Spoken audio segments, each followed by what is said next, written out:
Welcome to Healthy Moments. This is a show where I cover health across branded news and beyond. With this first article, I would like to support all of those who have tried to quit smoking this year and really help them push through it.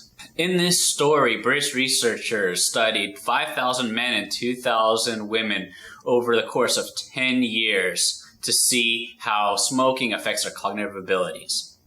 They found that people who were smokers at the age of 50 had the same cognitive decline as people who were around 60 years old and never smoked. They do, however, infer that if you were a smoker and you quit, it would take about 10 years to recover the cognitive function that you lost from smoking.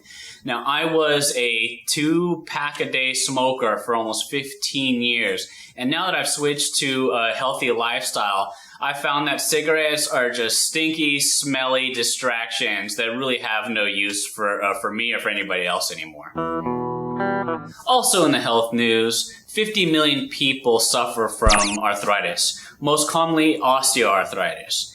And what doctors usually do is they'll prescribe a painkiller and maybe some anti-inflammatories. But there are plenty of things that you can do that don't involve prescriptions, such as changing your diet. And this is one of the things that doctors recommend. They talk about ginger and turmeric specifically because they have no interaction with prescribed medications. Also, if you enjoy hot peppers, you might be interested in the chemical that makes them hot, especially if you have arthritis. The reason why, the chemical that's called capsaicin, which is the spiciness in the pepper, is generally used in patches and in topical gels in order to soothe and relieve arthritic pain. Since doctors tend to also prescribe some physical activity on top of the nutritional changes, it made me really think about Eastern medicine and the Eastern lifestyle.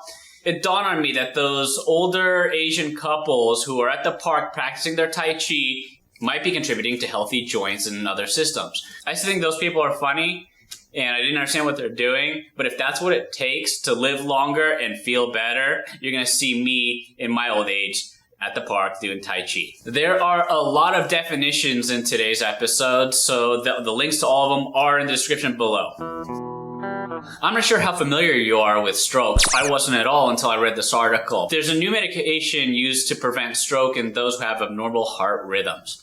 Now, this is also an anti-clotting agent which will prevent or reduce the risk of brain bleeding in the process. This new medication works way better than older medications like warfarin when it comes to preventing bleeds in the brain. The point of the story was that all the newer anti-clotting stroke medications are way better than their predecessors. 3 new cancer drugs are getting a bad rap. These new drugs are meant to block the growth of endothelial cells, which basically creates a short between your vascular system and your lymph system. This will stop the growth or spread of cancer. I don't know how effective it is, but they found that the fatalities due to complications was double of previous medicines. The number's still extremely small. It's 1.5%. So the article is a lot more dramatic than the results show, but I thought I'd mention it anyway because it makes a good story. Lastly, from branded news, a girl goes home from the hospital after having a 6-organ transplant. Now, this article is interesting to me because why would you give one little girl 6 organs when you can save 6 lives with 6 different organs? Regardless, all the organs came from one donor and they were all already attached to each other, so removing the original organs was harder than putting in the new ones because they could treat the new set as one individual organ. The surgery took about 14 hours, and if you're interested on why she needed it or how she's doing afterwards, click on the link. Quickly, the featured article of the week on my website was an article that I wrote a while back, but I didn't publish it. It talks about the future of medical research and how the internet and the digital age has allowed us to do things that have never been done before. Mathematicians, chemists, physicists, and doctors and programmers can all get together and collectively produce higher quality information and be able to do more with the results from research than we've ever been able to do before. Now, this is all in theory. I haven't seen proof that all these different groups of sciences are really getting together and coagulating and achieving a high level of cohesion that's important to the future of healthcare.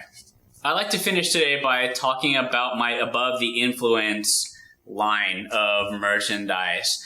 Now, a lot of people think that it's about, say, being above the influence of drugs or alcohol or any of that stuff. It can be. But really, where it came from was a presentation that I've been working on, and it's called Balance of Power, Insight to Human Psyche and Free Will. I make a statement in this presentation saying that if you don't exercise your free will, then you're under the influence of someone else's. So rise above the influence and exercise your free will. That's all for today. Please participate in the discussions going on my Facebook and Twitter. And don't be a stranger. Subscribe. I'll see you next time.